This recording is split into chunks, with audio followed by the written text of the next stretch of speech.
अस्सलाम वालेकुम बेटा, मैं हूं आपकी प्यारी सी केमिस्ट्री टीचर हफ्सा राना। और आज जो हम टॉपिक पढ़ने लगे हैं वो बहुत इंपॉर्टेंट है, दैट इज एथेनॉल।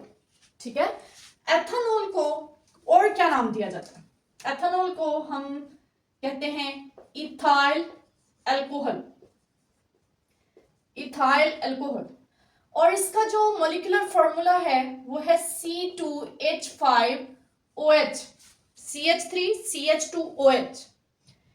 ठीक है, और बेटा हम जो डेली लाइफ में अल्कोहल लफ्ज यूज कर रहे होते हैं, अल्कोहल, उससे मुराद हमारी ये एथेनॉल ही होती है। एथेनॉल मीन्स जब डेली लाइफ में कह देते हैं लैब में अल्कोहल है, उस अल्कोहल को यूज करते हैं, इस ऐसे वैसे जो भी हम स्टेटमेंट देते हैं अल्कोहल का लफ्ज यूज करके, उससे हमारा मतलब एथेनॉल ही होता है। एथेनॉल को प्रिपेयर करने के बहुत सारे मेथड्स आ चुके हैं, लेकिन जो हमने पढ़ना है, जो बहुत ज्यादा यूज किया जाता रहा है, दैट इज फर्मेंटेशन। फर्मेंटेशन, ठीक है, फर्मेंटेशन क्या है? फर्मेंटेशन पहले तो मैं आपको बता दूं, दूध से दही का बनना फर्मेंटेशन प्रोसेस है। ठीक है, दूध में हम थोड़ा सा दही डालते हैं वो बैक्टीरियाज को ग्रो करवाने के लिए। जब बैक्टीरियाज ग्रो करते हैं तो वो दूध को दही में कन्वर्ट कर देते हैं। ये फर्मेंटेशन का प्रोसेस है। ठीक है, हमने यहां पर पढ़ना है कि कैसे कोई सब्सटेंस जो है, कोई रॉ मटेरियल जो भी हम यूज करेंगे, वो कैसे अल्कोहल में, एथेनॉल में कैसे कन्वर्ट होता है। एक बात बेटा ये यहां से हमें समझ में आई कि ये कोई बायोकेमिकल प्रोसेस है। बायोकेमिकल, बायोकेमिकल क्यों है? क्योंकि बेटा इसको करवाने के लिए माइक्रो ऑर्गेनिजम्स चाहिए, और माइक्रो ऑर्गेनिजम्स लिविंग होते हैं, और लिविंग को यूज करके जो हम केमिकल एक्शन पढ़ेंगे वो बायोकेमिकल हो जाएगा। ठीक है, तो यहां पर ये हमें ये समझ आ गई, ये माइक्रो ऑर्गेनिजम्स की प्रेजेंस में होता है। माइक्रो ऑर्गेनिजम्स भी कौन से? Such as yeast. यीस्ट, अब यीस्ट का लफ्ज क्यों लिखा है ये भी बताती हूं। माइक्रो ऑर्गेनिजम्स का काम क्या है? माइक्रो ऑर्गेनिज्म सिक्रीट करते हैं एंजाइम्स। एंजाइम सिक्रीट करते हैं। ये एंजाइम क्या होता है? एंजाइम, एंजाइम दो लफ्जों से मिलकर बना हुआ है, इन और जाइम। इन बेटा है वही इन जिसे हम कहते हैं, और जाइम है यीस्ट। इसका मतलब है ये कोई ऐसी चीजें हैं जो यीस्ट के अंदर है। यीस्ट माइक्रो ऑर्गेनिज्म है, और वो क्या सिक्रीट करता है? एंजाइम्स को सिक्रीट करता है। वो एंजाइम्स क्या करते हैं? वो एंजाइम्स इस बायोकेमिकल प्रोसेस को करवाते हैं, और इस बायोकेमिकल प्रोसेस का क्या नाम हमने रखा है? फर्मेंटेशन। फर्मेंटेशन समझ आ गई? अब मैं फिर से वही एग्जांपल दे रही हूं कि दूध में हम थोड़ा सा दही डालते हैं, ठीक है, वो होता है यीस्ट, ताकि माइक्रो ऑर्गेनिज्म ग्रो करें, एंजाइम सिक्रीट हो, और वो एंजाइम कन्वर्ट कर देगा दूध को दही में। बिल्कुल ऐसे ही यहां पर भी हम यीस्ट माइक्रो ऑर्गेनिज्म यूज करेंगे, वो एंजाइम्स को सिक्रीट करेगा, और वो हमारे रॉ मटेरियल पर बायोकेमिकल प्रोसेस करेगा, जिससे रॉ मटेरियल एथेनॉल में कन्वर्ट हो जाएगा। फर्मेंटेशन को करने के लिए कुछ नेसेसरी कंडीशंस है बेटा। आपको पता, अभी अभी हमने देखा है कि ये एंजाइम्स की प्रेजेंस में होता है, और एंजाइम्स जो हैं, एंजाइम्स एट हाई टेम्परेचर पर एंजाइम्स इनएक्टिव हो जाते हैं, डीनेचर हो जाते हैं। इसलिए इनकी फंक्शनिंग के लिए इनको एक प्रॉपर टेम्परेचर चाहिए होता है, that is called optimum temperature, the temperature at which enzyme performs it's activity maximum. तो उसे हम कहते हैं ऑप्टिमम टेम्परेचर। वो 25 से 35, ना बहुत ज्यादा हाई ना बहुत ज्यादा लो। प्रॉपर एरेशन, प्रॉपर एरेशन बेटा, ये जो फर्मेंटेशन है इसके बारे में मैं आपको एक बात बता दूं, ये एनएरोबिक प्रोसेस है। मींस ये in the absence of oxygen होता है, एनएरोबिक। प्रॉपर एरेशन का यहां पर मतलब ये है कि यहां पर बहुत ज्यादा ऑक्सीजन नहीं होनी चाहिए, ठीक है। अगर बहुत ज्यादा ऑक्सीजन होगी तो वो एथानॉल जो बनेगी उसको acetaldehyde and ethanoic acid, acetic acid में कन्वर्ट कर देगी। इसलिए यहां पर बहुत ज्यादा एयर नहीं होनी चाहिए, बहुत ज्यादा एयर पास नहीं होनी चाहिए। Dilution of solution, dilution of solution मैं आपको बता दूं, कंसंट्रेटेड सॉल्यूशन में एंजाइम्स जो हैं, एंजाइम्स इनएक्टिव हो जाते हैं। इनएक्टिव मींस वो काम करना छोड़ देते हैं। इट मींस हमें सॉल्यूशन को डाइल्यूट रखना होगा, तभी वो प्रॉपर फंक्शनिंग करेंगे, ठीक है। और नेक्स्ट है absence of any preservative. Preservative क्या होता है? प्रिजर्वेटिव होता है to kill microorganisms like bacteria, ऐसी चीज जो माइक्रो ऑर्गेनिजम्स को किल कर दे। और अगर बेटा माइक्रो ऑर्गेनिज्म ही किल हो जाएंगे तो यीस्ट नहीं रहे, मींस माइक्रो ऑर्गेनिज्म ही खत्म हो जाएंगे तो एंजाइम सिक्रीट नहीं होंगे, एंजाइम नहीं होंगे तो फर्मेंटेशन का प्रोसेस नहीं होगा। इट मींस कोई भी ऐसी चीज नहीं होनी चाहिए जो माइक्रो ऑर्गेनिजम्स को किल करे, ठीक है। ये इसकी कुछ कंडीशंस हैं। अब देखते हैं कि इसके लिए रॉ मटेरियल कौन कौन सा रिक्वायर होता है। रॉ मटेरियल एक हम यूज करते हैं मोलासिस, या फिर हम यूज करते हैं स्टार्च ग्रेन जैसे बार्ले, मेज वगैरह, ठीक है। फ्रूट जूसेस भी यूज कर सकते हैं, जैसे आप वाइन का लफ्ज, वाइन आपने सुना होगा ग्रेप्स से बनती है, तो ग्रेप्स फ्रूट हैं और ग्रेप्स के जूस से बनती है वाइन, ठीक है। तो ये 3 रॉ मटेरियल हो सकते हैं, इनमें से कोई भी हो सकता है। हम सबसे पहले देखते हैं मोलासिस। मोलासिस क्या है? मोलासिस है बेटा, शुगर केन होता है, शुगर केन, शुगर केन समझते हैं, गन्ना, उसका जूस निकाला जाता है, उस पर क्रिस्टलाइजेशन की जाती है और वो शुगर में कन्वर्ट हो जाते हैं। आपने ये लेक्चर अपलोड हो चुका है क्रिस्टलाइजेशन का, आपने क्रिस्टलाइजेशन ऑफ शुगर को पढ़ने के लिए, समझने के लिए क्रिस्टलाइजेशन का टॉपिक सर्च करना है और उसे एक बार देखना है। मैं भी आपको सिंपली बता रही हूं कि शुगर केन जूस निकाला जाता है, ये शुगर फैक्ट्री बता रहे हैं, sugar industry. Sugar cane juice की क्रिस्टलाइजेशन की जाती है और जब क्रिस्टलाइजेशन के बाद शुगर बन जाती है और एक रेजिड्यू बच जाता है, रेजिड्यू, रेजिड्यू, रेजिड्यू कहते हैं रिमेनिंग पोर्शन। कब? जब किसी की क्रिस्टलाइजेशन होती है, किसकी क्रिस्टलाइजेशन? शुगर की। किस में से? शुगर केन जूस में से। तब वो जो शुगर तो सेपरेट कर लेते हैं, जो पीछे एक रेजिड्यू बच जाता है वो डार्क ब्राउन सिरप कलर का होता है, उसे मोलासिस कहते हैं। वो बहुत थिक होता है, उसे बाद में डाइल्यूट किया जाता है, ठीक है। वो डार्क ब्राउन कलर का होता है। अब वो मोलासिस ले लिया जाता है।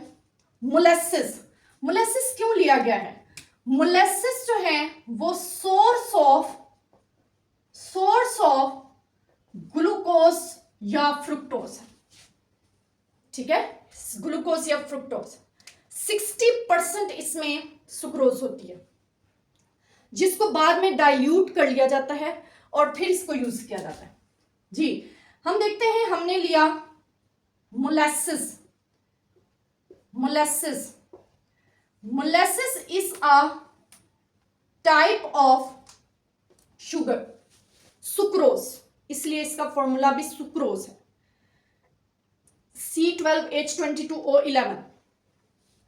इसकी हाइड्रोलिसिस की जाती है, ठीक है, इसकी हाइड्रोलिसिस की जाती है। इसको दोबारा से लिखते हैं। सुक्रोज लिया जाता है, ठीक है, वही मोलासिस, ये मोलासिस है, इसकी हाइड्रोलिसिस की जाती है और इस पर एक एंजाइम एक्ट करता है जिसका नाम है इनवर्टेज। और वो कौन सिक्रीट करता है? Secreted by yeast. ये जो इनवर्टेज एंजाइम है इस मोलासिस को कन्वर्ट कर देता है किसमें? C6H12O6 और इसी तरह C6H12O6। अब आप कहेंगे ये दोनों फॉर्मूलाज तो सेम है, एक्चुअली ये दो आइसोमर्स बने हैं, एक चीज बनी है ग्लूकोज और दूसरा बना है फ्रुक्टोज। फ्रुक्टोज, ठीक है। अब फ्रुक्टोज की तो फर्दर फर्मेंटेशन नहीं होगी, ग्लूकोज की होगी। Glucose C6H12O6। कौन आएगा इसकी फर्मेंटेशन करने के लिए? इसकी फर्मेंटेशन के लिए एंजाइम आएगा जाइमेज। जाइमेज सिक्रेटेड बाय यीस्ट। ये कौन है? ग्लूकोज। ग्लूकोज कन्वर्ट हो जाएगा जाइमेज की प्रेजेंस में C2H5OH में, और साथ में कार्बन डाइऑक्साइड इवॉल्व होगी। इसको बैलेंस कर लेते हैं इस तरह से, ठीक है। अब ये बनी है एथानॉल और इसमें से कार्बन डाइऑक्साइड की एवोल्यूशन हुई।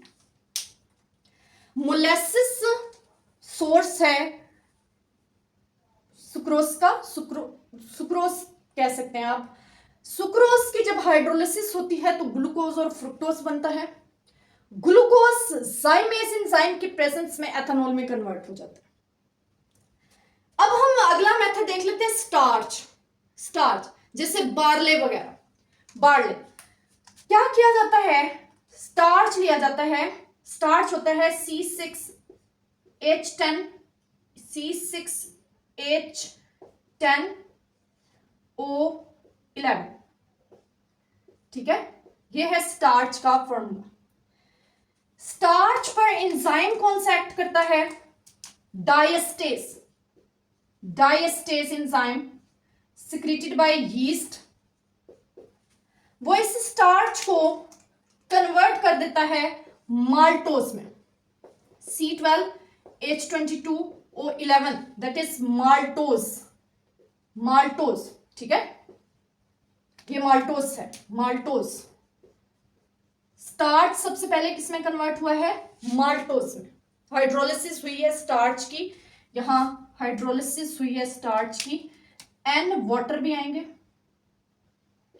एंड वाटर, हाइड्रोलिसिस हुई है स्टार्च की, ठीक है। अब ये जो माल्टोज बन गया है, इस माल्टोज पर एंजाइम एक्ट करेगा C12H22O11।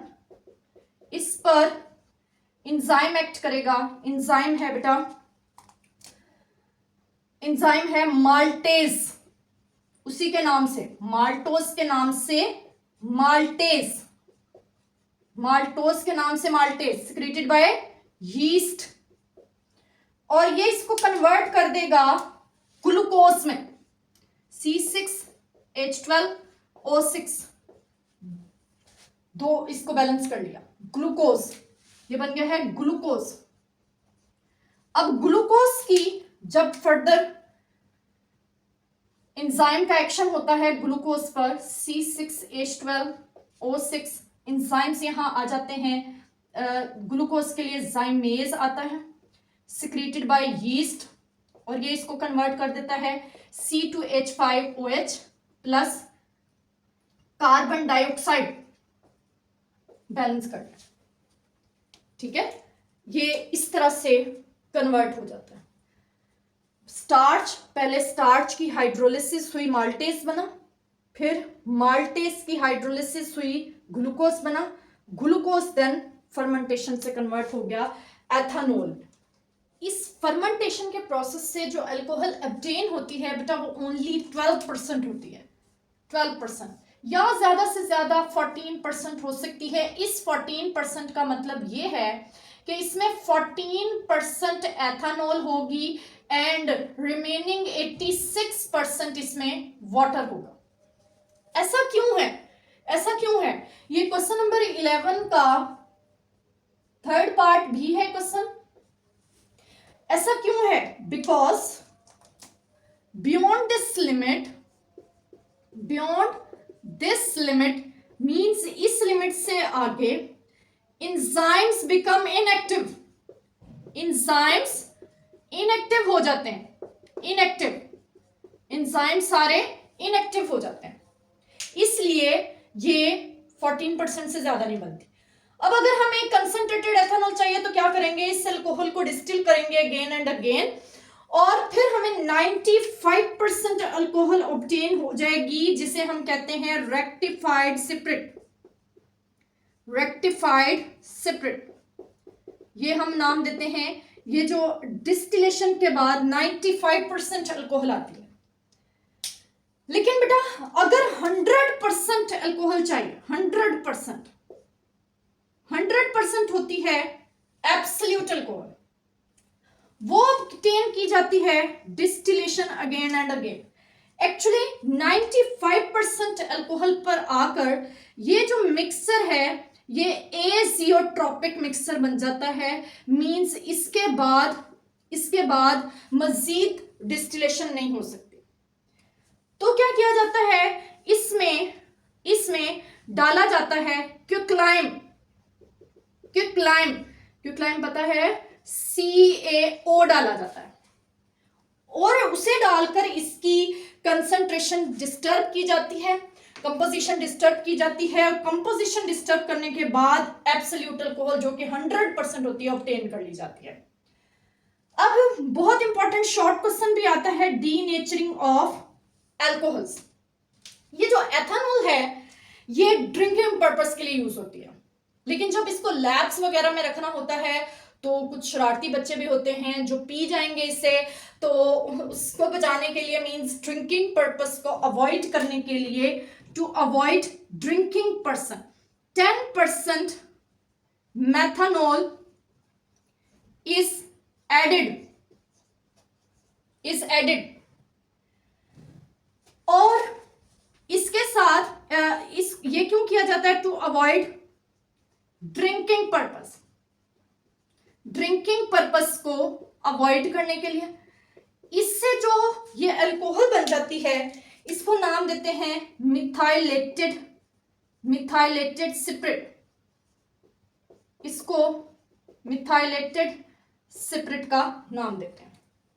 ठीक है, मींस एथेनॉल के अंदर 10% मेथनॉल डाल दी जाती है ताकि वो पीने के काबिल ना रहे। 10% मेथनॉल के साथ साथ इसमें एसीटोन और पैराडिन भी ऐड की जाती है उसको मिथाइलेटेड सिपरेट बनाने के लिए। ठीक है, तो बेटा ये था एथेनॉल के बारे में की प्रिपरेशन के बारे में, फर्मेंटेशन का प्रोसेस ऑल अबाउट। ठीक है, ये लॉन्ग क्वेश्चन के तौर पर भी पूछा जा सकता है, इसको आपने अच्छे से प्रिपेयर करना है, अपना ख्याल रखना है, हंसते रहें, मुस्कुराते रहें। अल्लाह हाफिज।